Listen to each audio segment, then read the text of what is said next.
Next up, it's time for our panel about the future. What does the multi-chain future hold for oracles and bridges? Please welcome Zoe McBuck, who is at Fala Network, who will be moderating the session. Great. Hello, everyone. Good afternoon, almost good evening. Thank you for staying here with us for so long. I promise you we will make this a very exciting and engaging panel discussion as the last session here today, and then we can enjoy the Friday evening. I got introduced. I'm Zoe. I'm VP and partner at Fala Network, a decentralized computation infrastructure. And I'm very excited to be joined here on stage with 5 other panelists to talk about what does a multi-chain future hold for oracles and bridges. We have here on stage Matteo, who is CEO of Pragma. We have Hilma, who is founder at Gelato Network, Raul, who is founder and CTO of Connext Network, and Susanna, who is IBC product lead at Interchain, and Arno, senior solutions architect at BNB Chain. So big applause for our panelists, please. Woo! Yeah, let's make some noise. Okay, so the topic is pretty clear, but we talk about the multi-chain future. You can also call it omni-chain future, right? Cross-chain, multi-chain, whatever it is. Of course, we evolve with our wording also in Web3. But in the end, it's all interoperability, right? We talk about interoperability between chains and ecosystems. And I would like to open up the panel with a very high-level question to all of you guys. What your technology, let's say technology because you're from a protocol level or tooling perspective, however you want to answer this, what your tech actually can do for interoperability and what interoperability can do for your tech.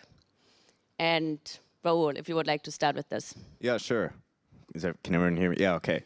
So Connext is a modular interoperability protocol. So we've kind of decided to break up the stack of interoperability into a couple different pieces. And the key thing here is we basically delegate the security of bridging instead of running our own security through like some Oracle system or some kind of validator set.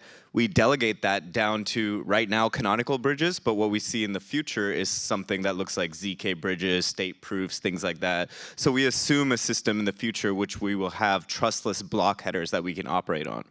So what we can do for interoperability is we basically want to enable developers to be able to build expressive cross-chain applications. So we want to build the tooling that makes this possible without having developers and users sacrifice any sort of trust mechanisms. Great, thank you for breaking this down. Susanna, from your perspective. Yeah, so I'm working on IBC, which is the inter-blockchain communication protocol. It's probably one of the first interoperability protocols established in the blockchain space.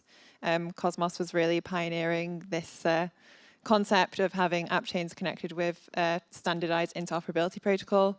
And they kind of had a lot of foresight in actually creating a standard. And with our protocol, it's basically specified. It's also modular, although I think this is just like a popular word to use right now to describe anything. But we have clear abstractions separating out the transport layer and the application layer. So if you want to build on the protocol, it's like you need to be concerned with the top layer of the transport layer, and then you'll create your own application modules. But we have really clear, well-defined abstractions for the transport layer. And we work specifically on an implementation that's using Cosmos, but it's can be really implemented by anyone else, and it's really general purpose. We also are based on light clients. So yeah, it's trying to minimize trust assumptions as much as possible. But yeah, we're hoping to spread far beyond Cosmos. Already we have IBC live in Polkadot as well. There's many projects working on bringing it to Ethereum. And yeah, really trying to just basically be what TCP/IP is for the internet, but for blockchains. Very cool, very powerful, thank you. Arno, from your perspective, BNB Chain, what is interoperability for you? What can you bring to interoperability? Sure. I mean, we have like a big ecosystem, so we have multiple chain as well. Like we have the Beacon chain, which is Cosmos SDK based, same as like we have this new greenfield, which is in testnet, is Cosmos as well. And then we have our main layer, like the L1. So what we are trying, we are not yet IBC enabled. So our team is looking into it as well, because we find it quite interesting, like this way to easily like integrate with other chain as well, especially on the Cosmos SDK side. Regarding the, let's say the main layer, which is our like smart chain, it's more about like how we can increase, for example, our finality. Because within, like, when we talk about cross-chain like communication as well, like we need to make sure that each layer is quite, the finality is quite fast as well, to make sure that from a user perspective, like the experience is not, let's say, too slow or like too bad, for example. So this is what we are trying to work heavily, like more on the fast finality of our layers, to make sure that the finality is quite fast without like waiting 1, 2, or 3 minutes to ensure that the transaction is really finalized. So this is what we are trying to bring, like to make sure that our layer are quite like finalized quickly. So like protocol which are building on top of it can utilize as well like this technology. That's what we are trying to bring currently. We are not focusing too much on like cross-chain right now as well, but we see like some projects which are trying to implement IBC as well, like into the BSCL one. Cool. Thanks for sharing. Smart contract automation tooling or protocol, how you want to describe it? Yeah, from your perspective, Hilmar. Yeah, so Gelato offers a suite of sort of backend services for Web3 developers, including what we see as kind of like maybe as part of the interoperability problem, a very reliable transport layer to a lot of EVM chains, where we help protocols that want to relay their transactions, be it like the block headers of certain blockchains or oracle providers, their signed off-chain data, very reliable to a bunch of protocols. And furthermore, yeah, we have, I don't know, 400 projects in this space using us in conjunction with a lot of cross-chain meshing protocols like Connexia, for example. And so, yeah, we get a lot of requests of how to reliably automate processes across multiple instances of protocols on like 5 different chains. So, yeah, so we are really focused on like the transportation of data from off-chain to on-chain. I'll help show. We use Gelato for everything. Our bridge. If you use Connects, use Gelato. Very good. Thanks, sir. But you just mentioned like you work with other interoperability tooling. What kind of interoperability do you bring to the space then? So we transport the data on chain for interoperability protocols. We are not like posting or creating any data ourselves that should be pushed on chain. So we are just like basically a tool that makes up a couple of them. Perfect. So tooling from tooling perspective, protocol perspective. So thank you for sharing. Matteo, please go ahead. Yeah, sure. At Pragma, we're building a ZK Oracle. And so basically what we're doing is mostly trying to bridge and to bring off-chain data on-chain, using Stark proofs in order to prove the aggregation of the different data sources we have. And so how it works is that we have a rollup that is basically a Stark rollup, and then we need to bridge data from our instance to any other chain. And so we're not really directly bridging data. We're relying on storage proofs, especially like we're working closely with Herodotus on Starknet. And so we're not directly building like the bridging mechanism, but we're leveraging storage proofs through Herodotus to bridge data from our rollup to basically any other rollup. So, yeah. Perfect. Thank you so much for explaining. So without shilling your projects too much, because you did this already, what kind, if you would see it also from a higher perspective, what kind of protocols or tools, as you just learn about today, would you actually recommend, again, of course, like your project, but maybe something that you would also see in advancement in future, would you recommend as an omni-chain transaction or for omni-chain transactions, and in which or what kind of protocols, tools would this be? And which of these would also stay in the long run? So again, you can of course expand from your perspective, but maybe try to zoom out a little bit.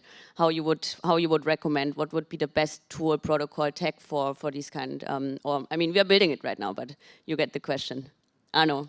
Sure. I mean, for me, I would recommend tools which are mostly like open source as well, where people can really see like how they are working. I think it's really important that we keep like this mentality of having like being open, so everyone can audit, everyone can see how it's working, everyone can help as well, like from community perspective, that it's not only one team which is building it, but that we can see that there's like more, let's say, developer which as well participating into it. So like as a user, that's usually what I'm looking at, like, is this project like being heavily supported by other devs as well? And do they have like, for example, people which are pushing bugs or release which are not necessarily from their own team, but which are outside as well? So that's usually what I'm trying to use, for example. So I don't really have one dedicated project that I would like to recommend, but mostly like trying to be like projects which are open source, which are open, which are really heavily communicating on what they have, what kind of issue they have, how they resolved it. And I think this is where we can really bring more trust as well in those like cross-chain discussions. Hilma, also from you, I mean, the tooling is quite new to the space, what you guys provide. Of course, you would say like you are here for the long run, but what kind, you say like this is, you've filled a need right now, or what else would be needed to provide omni-chain transactions? Yeah, I think what's maybe interesting for this discussion is, so we have a token, right? And we of course wanted to make this token available on multiple blockchains when we were launching it back in 2021. And of course, then what you have to look at is all like the bridges out there. And we were launching our token on Ethereum. We wanted to make it available on Polygon and other chains. And yeah, suddenly we're sort of asked with the questions, okay, which do we have to get now locked into a single bridge provider? And do we have to subscribe to like a single sort of validator set, which might be like an MPC set? We looked at multi-chain back then, right? There weren't too many opportunities. Luckily, we sort of didn't get locked in there. But so what we had to do, and basically then is said, okay, we don't want to get locked into any single provider. We want to have a more customizable option where we control our sort of omni-chain derivative of our token on these chains, and we could aggregate certain bridges and make it so that we could potentially like add new ones, whitelist or blacklist them to avoid getting locked in. And for example, I know like the Connex guys, they just recently released a standard that makes this actually publicly available and easily replicatable. Back then, unfortunately, it wasn't out there. So I think, yeah, the only option we really had was to write this aggregation wrapper around it, which of course is also not like for us back then, building it, having to build this ourselves wasn't the best solution. But yeah, we want trustless like block headers on all these chains that weren't available, so we had to sort of get creative here. And this is the best thing what you can probably currently do in your protocol: aggregate different sort of validator sets in like Ethereum, maybe in other ecosystems you have other options. But yeah, that's what we had to do back then. Cool. Yeah, Matteo, from your perspective, for the long run, what would you recommend for omni-chains? Yeah, sure. So obviously, I really believe in what storage proofs can bring to the ecosystem in terms of bridging.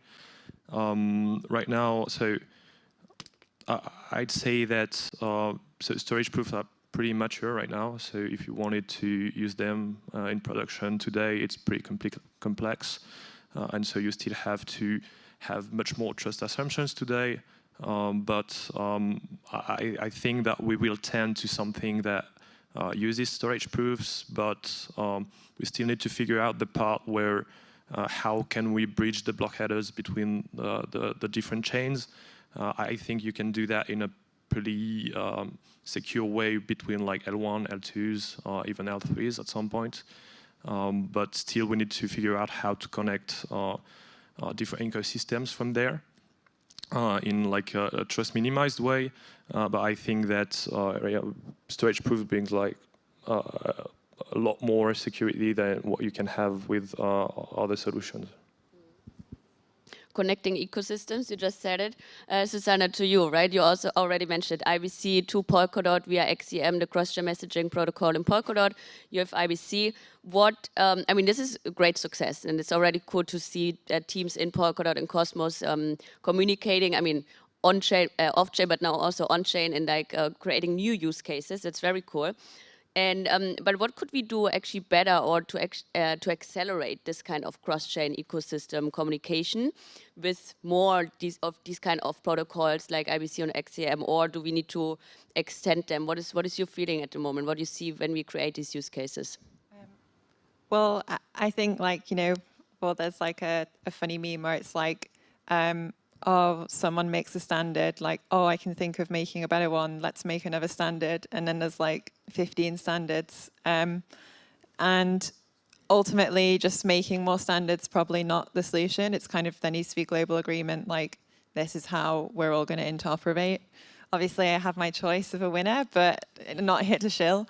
But I think ultimately it's going to be kind of for the greater good of the ecosystem to have something which everyone can just agree on.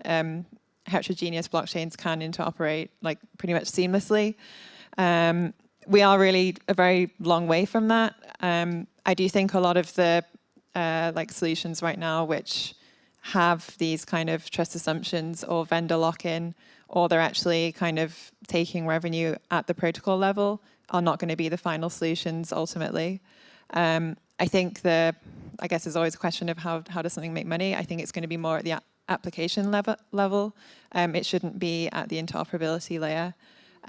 So to have these protocols spreading more widely, I think, clearly there's challenges. It's not trivial to just deploy these solutions across all these different blockchains, which have all their like intricacies and stuff. So it's going to take time. But yeah, I think people just have to rally behind a solution and something that has to be trust minimized, some kind of like client-based interoperability, probably with some ZK elements, some state proof verification as well. But it's got to be something that everyone agrees on for it to be most powerful, or otherwise you just get this like vendor lock-in, and I don't think that's going to be the final solution ultimately. Just want to follow up on the standardization, and then it's a question to you, Raul, afterwards. But you said, of course, the winner is IBC for you. It's it's there for the longest, actually, right? Or has the most connections. But what we just see, Cosmos to Polkadot or Polkadot to Cosmos, is only possible because you connect it to XCM, which is also a standard. No. So it's actually, there's a direct IBC connection between a Cosmos chain and a composable parachain. file. Yeah.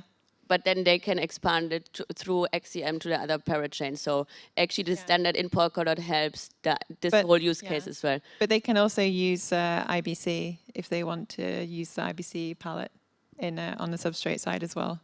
Okay. But I think it's, yeah, maybe with more standards, question to you now, Raul, maybe we can accelerate it a little bit in the ecosystems itself, because you just mentioned created standards as well. Well, what's your take on this? Like, for how can we accelerate the different protocol, cross-chain messaging? Yeah, totally. So I think what you're seeing now is you're seeing, especially in the context of the Ethereum world, you're seeing these like roll-up ecosystems happening where you have like layer 3s and you have Arbitrum, you have the super chain thing, you have like ZK Sync, Polygon. They're all kind of building their own clusters. And I said this in another panel I was on, but like they seem to be competing with each other and building different things from each other just for the sake of like competing with each other. So it'd be really nice, like our team has a lot of respect for IBC, and we really built this modular layer, and we modularized the transport part of it, because the intention is eventually we will just plug in IBC as the transport layer, because it makes so much sense and it's so well specified. Like, I read the docs recently for the first time and I was like blown away. It's like insane, like specified down to each packet and how the packets are formed. And I've never seen something so well thought out at the infrastructure layer. So like really kudos to you guys on that. And it would be great if like Arbitrum, Optimism, these guys can just like agree on this and be like, this is the standard we're going to use for our cross-chain messaging. And then everyone can kind of plug into that. Then now they're going to like end up redesigning, competing with each other. We're going to waste a bunch of time because eventually they will have to be forced to converge on a standard, but we're going to waste time getting there. So I think, thinking of these things up front and fighting about it now at the specification point will be better than just like building it, shipping it in production, and trying to like, win as much market share as possible, which is what they're all going to try to do. Yeah, I think if everyone would put the same brain into the same, let's say, standards, we could like grow faster and better as well, definitely. Right. Especially How from a could we get security there? perspective. Exactly. Yeah. How could we get there?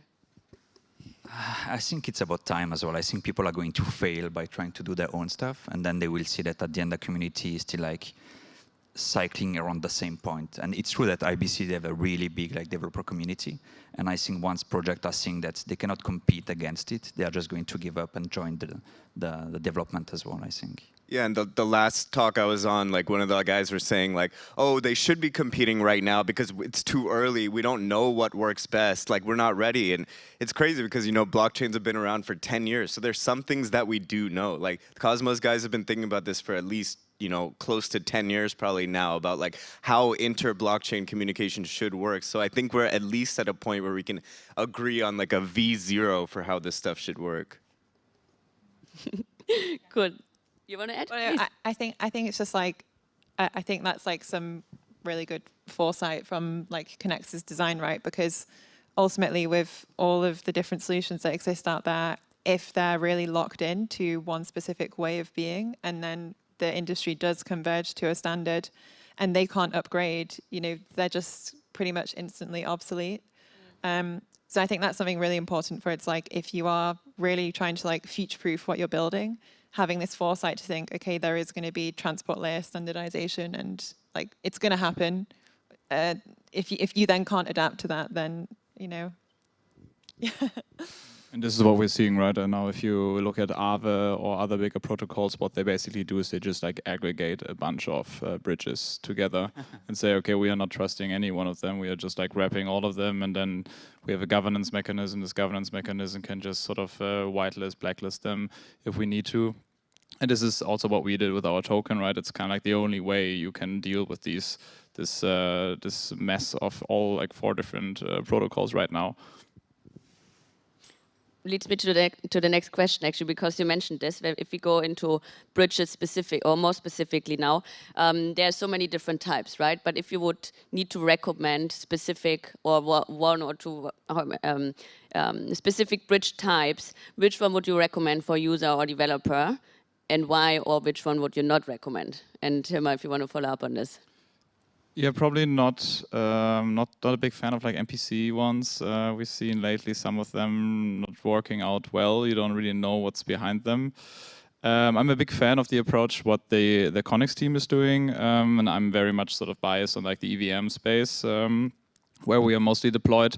So basically, with their sort of multi-chain token standard, that you can basically create like a aggregation of the bridges, and you can swap them out. You can whitelist how much tokens they, for example, can mint on new chains. You can limit them to limit your downside in terms of when one of them gets exploited. So this is right now, in the current state of affairs, I think the best way to deal with this. Obviously, it would be great if we just have one standard that works, but it's just not the case right now. And with bridges, you need liquidity potentially, so you have to sort of aggregate them. And this is for me right now, which we chose, probably the best way. And I see a lot of protocols going the same route.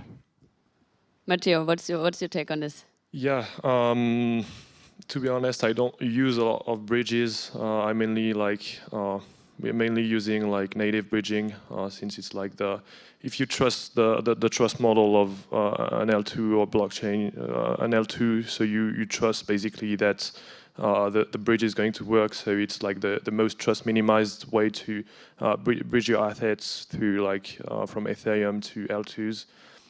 But other than that, yeah, we've seen that MPCs are not only insecure in terms of like you don't really know, like it's just basically a multi-sig, and you don't really know who's behind like those different signers, and so it's pretty complex to go with this. So I mainly use native bridging for like L2s, as I think it's like the most trust minimized way to bridge.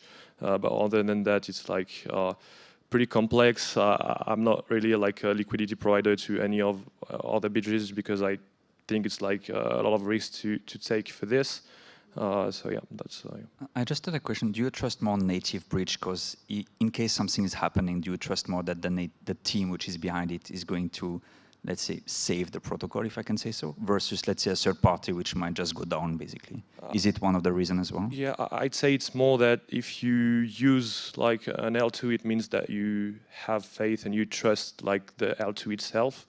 And so you basically already trust the fact that you trust the bridge itself. And so I'd say if you're willing to use Arbitrum, it means that you trust the bridge, and so you can use this. It's not like it's not about the team. It's about your like which risks you want to take, and so if you're using this block, this L2, it means that you already trust the bridge. So yeah. Arno, what do you think? What's your opinion about it? No, I mean, Which one to I'm asking use? the question. So, I mean, as you know, like we had like an incident as well on BNB chain like last October with like our native bridge between Beacon chain and BSC. So where like something happened and like someone was able to extra mint. So, and of course, because it was like our native, let's say, bridge, like the validator like discussed together as well to like act upon it basically. So of course, like it helped us, it helped our, let's say, user as well to feel more secure. But in a way, like because it's a native bridge, maybe we were more, let's say, incentivized to act upon it versus that if it would have been a third-party bridge. Like I don't know exactly how the validator would have like coordinated upon it.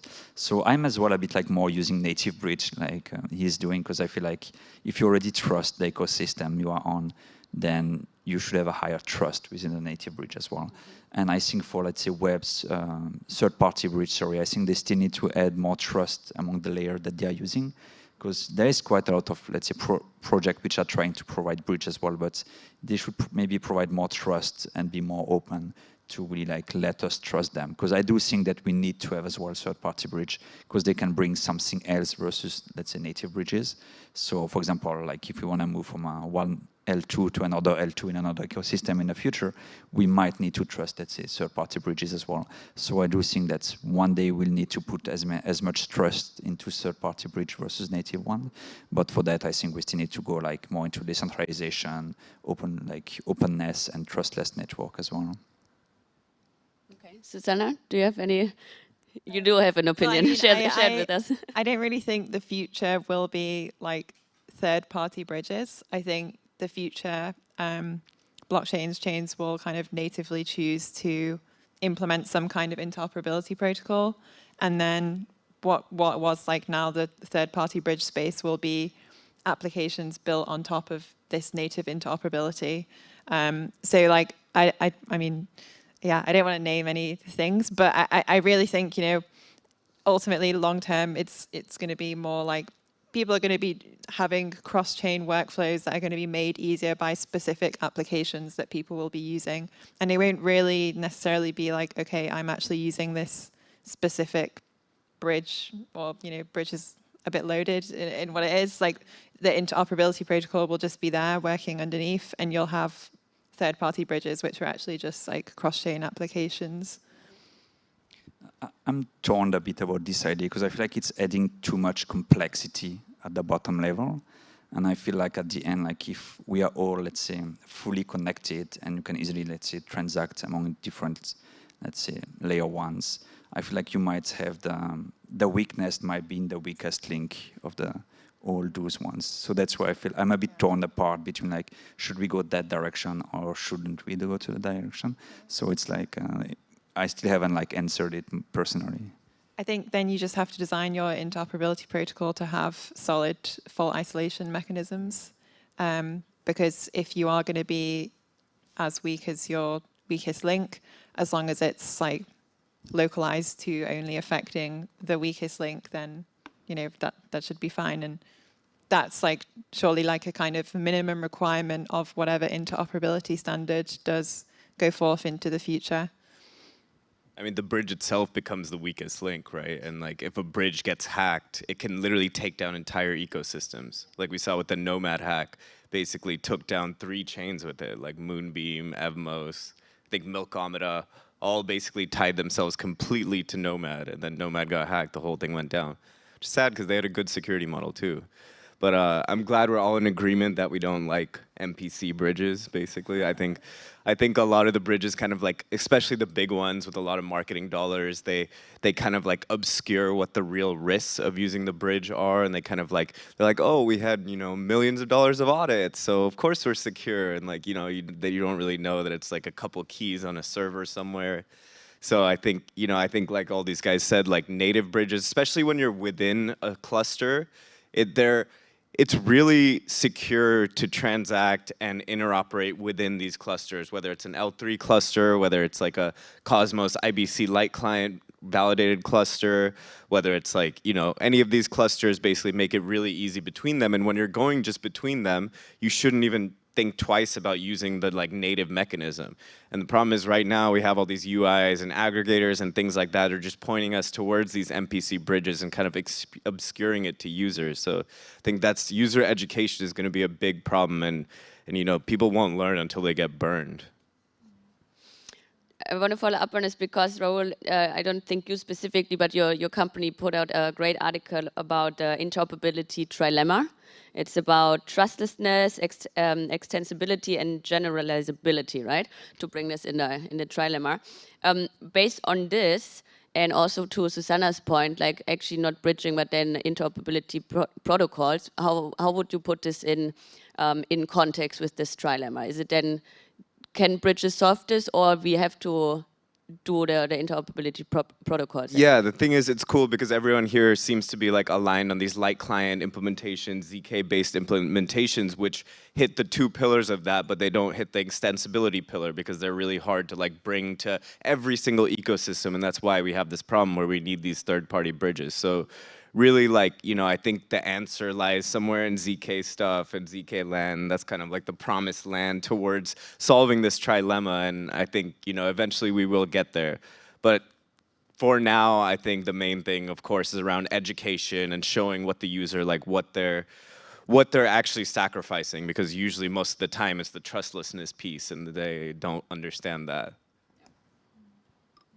Okay. Now we go back a bit to oracles. I think the bridge discussion. Thank you for sharing all your insights.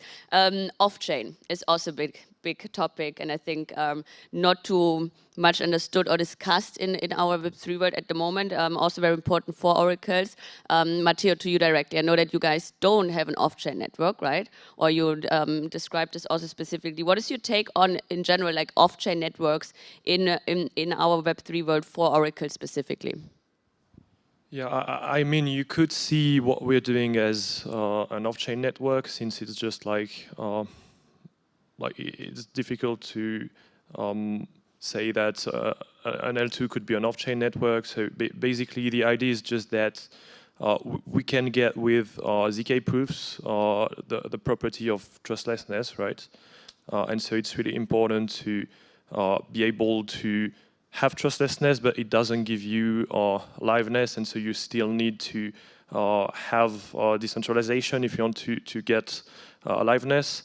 I mean, the main problem we see in oracles today is mainly that you run computation on like thousands of computers when you're using like Ethereum, Cosmos, anything, and so you have like a trust model that is well defined and really decentralized, so thousands of computers, and then you have all your logic running on this, and you get data from an off-chain network that is like dozens of computers, and it just doesn't make sense to have like this difference, this order of magnitude of difference between those two security models.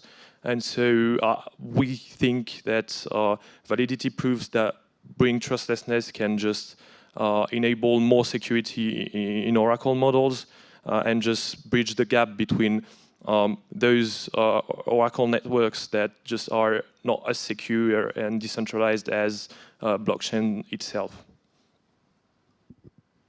I see your face expression, Hilma. How can we make off-chain networks more secure? What is your take on this? I mean, it's one of big component in Gelato. Yeah, so we are talking to a lot of projects in DeFi that require off-chain data. Usually this is not independent data, this is just, I don't know, CoinGecko prices, Binance prices, right? Data which is not very easy to come to a consensus on. And another issue on top of that, they want this data in a very low latency fashion, right? They want this every basically sub-second updated, right? And yeah, well, that sounds a bit tricky to provide like ZK proofs and stuff in the next couple of years, I think, right? So I think we need to sort of see, okay, what are actually like the practical applications today that actually need that? And what are the solutions out there? And I think we have a fairly sort of diverse Oracle ecosystem today. I'm not sure how many Oracle protocols there are. We have an Oracle Summit, so I guess there are many.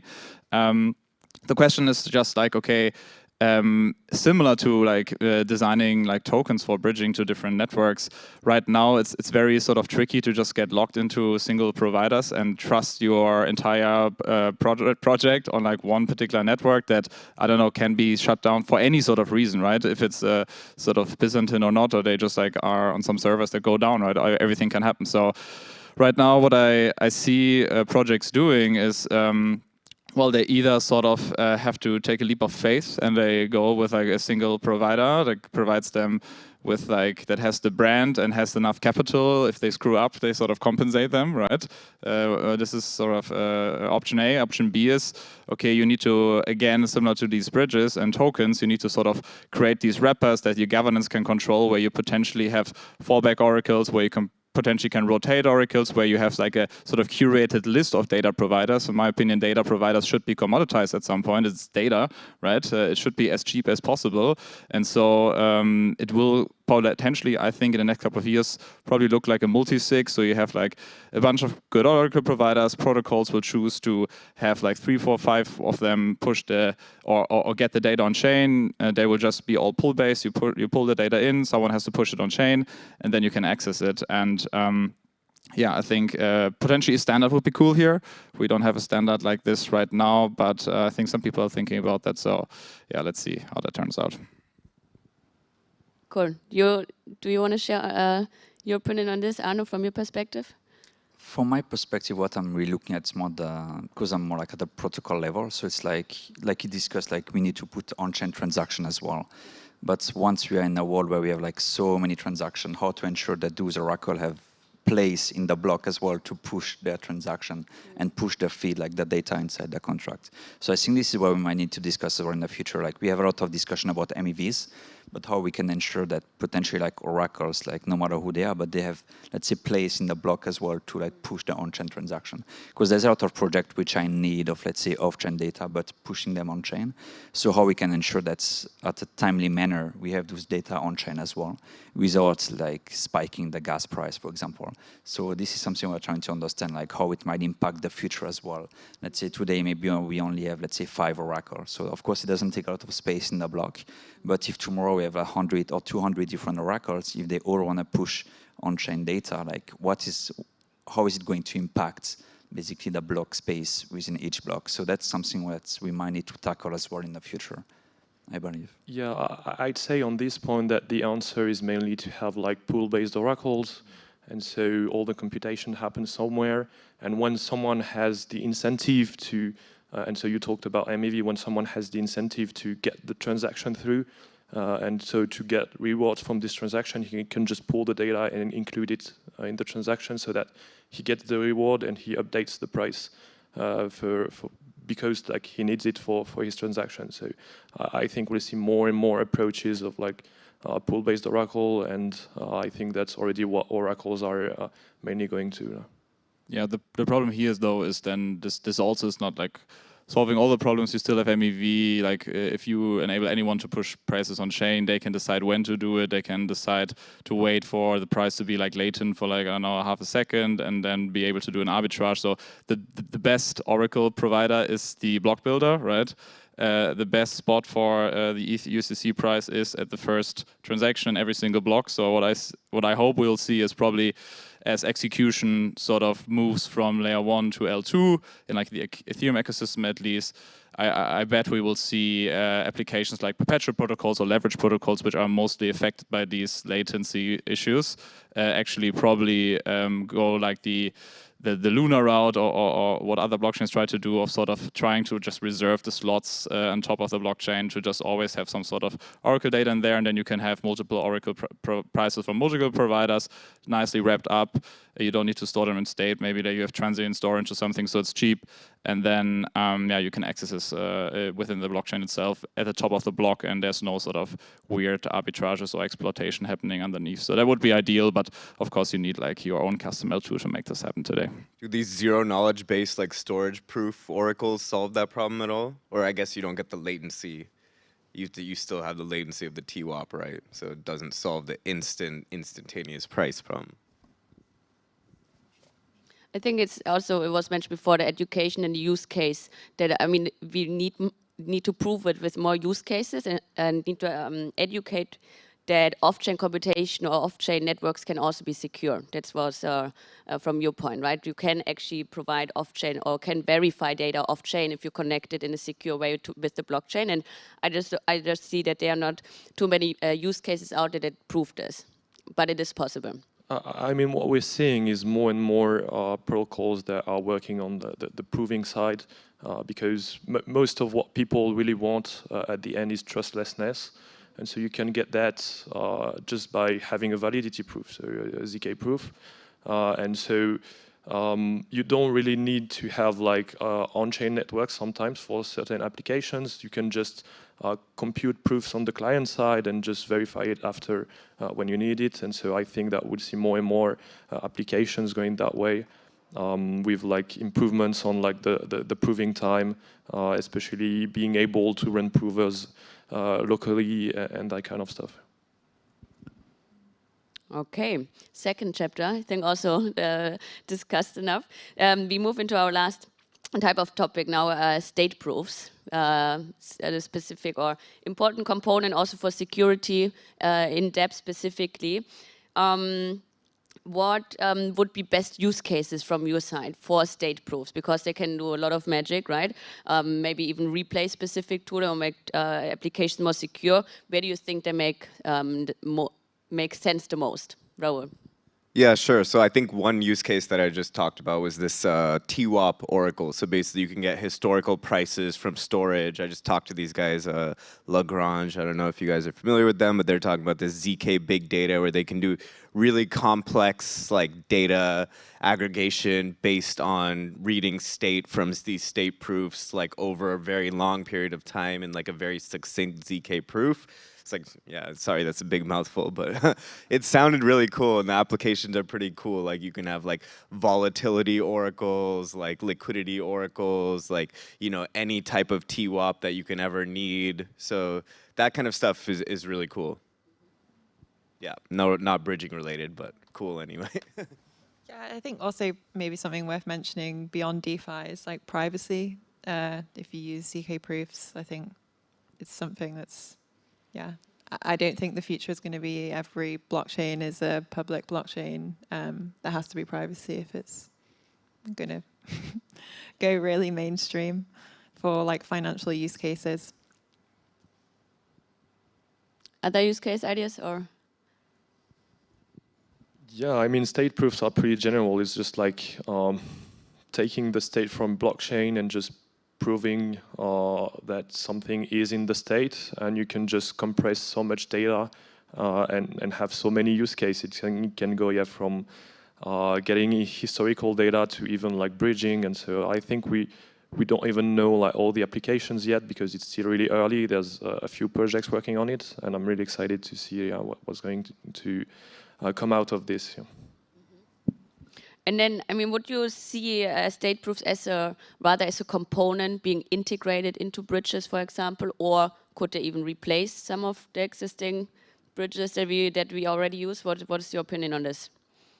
Yeah, I guess I can start, sorry. But I think this goes back to the modular thesis that we have. Like we view IBC as like one component in our stack at the transport layer, and we view these state-proof-based block header systems as another layer in our stack. So then really, like, you know, if you it kind of depends what your definition of a bridge is, but our definition is kind of like how to, like a tool to build cross-chain applications really easily. So what we want to do is we want to focus on enabling this tooling because, you know, just if you have these like very low-level building blocks, you still can't do much with it unless you have these layers on top that actually make it accessible to developers. And that's what we see as really like the bridge part of it.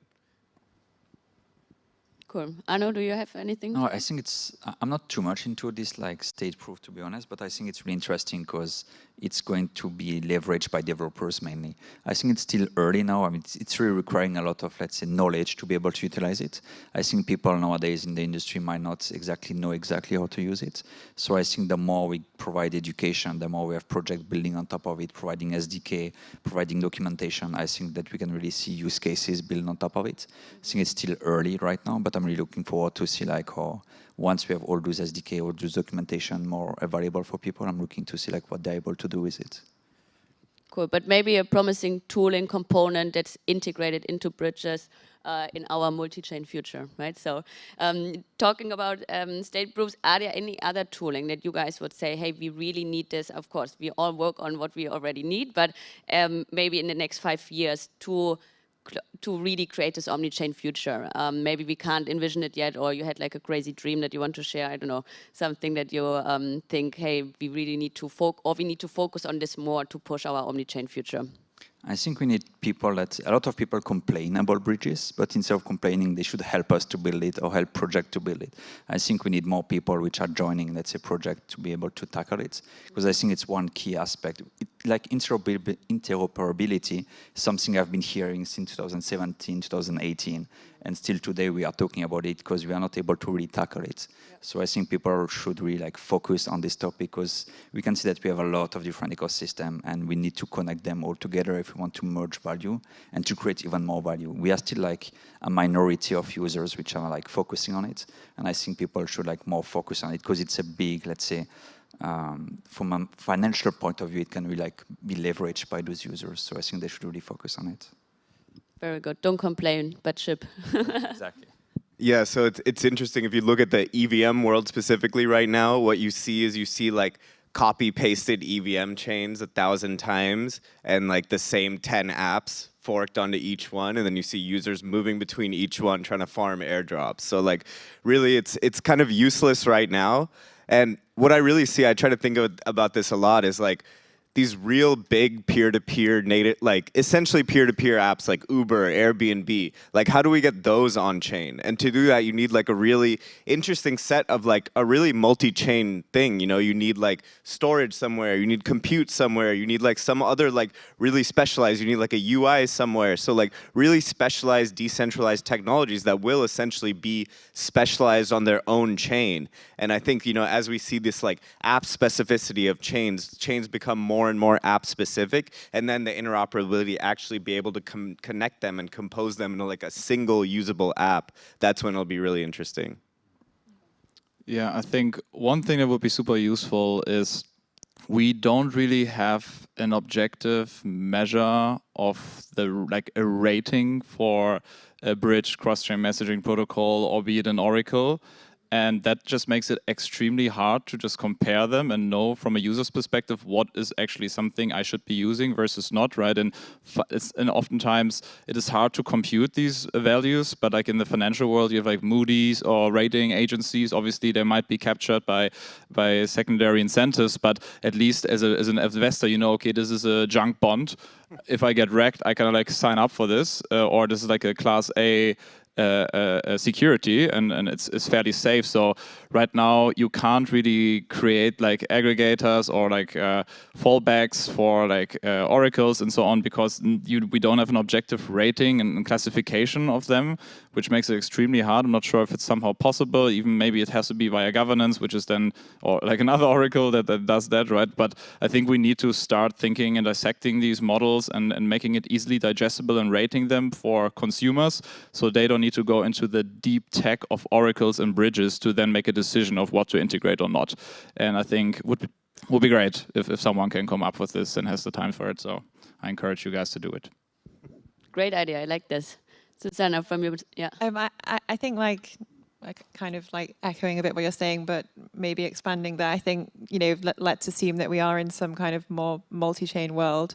I think ultimately deploying an application on a single chain is far easier than deploying an application in a multi-chain world and leveraging like different application-specific elements of different chains. One thing from a developer's perspective is just testing multi-chain is just inherently harder and takes so much longer, right? It's like now you don't just have this test environment for one chain where everything is synchronous. You're now working asynchronously. You probably need to spin up like testing environments for multiple chains and work with that. So it's already like a barrier to kind of building something multi-chain. And then secondly, it's actually like building some really like genuinely cross-chain applications is just like, I think there needs to be more kind of support and make that easier for people. And people shouldn't really have to be concerned with the like low level underlying interoperability protocol. It's like it should be relatively like easier for them to just build something on top of this and not have to worry like, I don't know, you're going to get rugged, or you know, if it's based on like clients and it's state proofs and stuff, then they shouldn't really be concerned with this underlying abstractions, just like actually being able to build on top of that. Yeah, if I can just add, I think what's interesting as well in these technologies, like we have a lot of people complaining that, like you said, there's a lot of different EVM, let's say, chains. They all have different specificity, which are like can be used for different use cases. But we have a lot of people complaining about the decentralization aspect of each of those copy as well, or even the Ethereum, the main one. And I think, like in a way, we might have a lot of different chains, and if they are all connected together, this can be the decentralized network in a way. So it might not all be decentralized in a specific way, but by all being connected together, we do still have this network effect of being decentralized and having multiple stakeholders in different locations. So I think this can be interesting as well, to not lose this decentralized aspect of the industry. Perfect. Matteo, last thoughts? Do you have any? No? Yeah, I mean, storage proofs are amazing. I'm just like really excited about the fact that you can compress so much stuff in them, and just like the main problem to use them with bridging is how do you relay them? And I think that what is missing yet to use storage proofs in production is a good way to relay them between chains. And so that's still like an open question for most of the project there, but I think that they will be more and more used given the fact, given like their succinctness, and so like there's really amazing application that will come out from here, and I think that we will be able to have better designs like in L2s, because it's much more customizable in order to have like synchronization between all the different chains using like storage proofs. So really excited to see how bridging is going to evolve in the next few years, because there's like new things to explore now. Great, thank you so much. Yeah, I would like to conclude the panel here. I think we went through a lot of great topics. Thank you so much for your input. There's still some open questions about future of bridges and oracles, but I think you gave great perspectives from your experience. And since this is the last session of today, I don't know if we need to take questions or you guys are around and maybe we take questions one-on-one.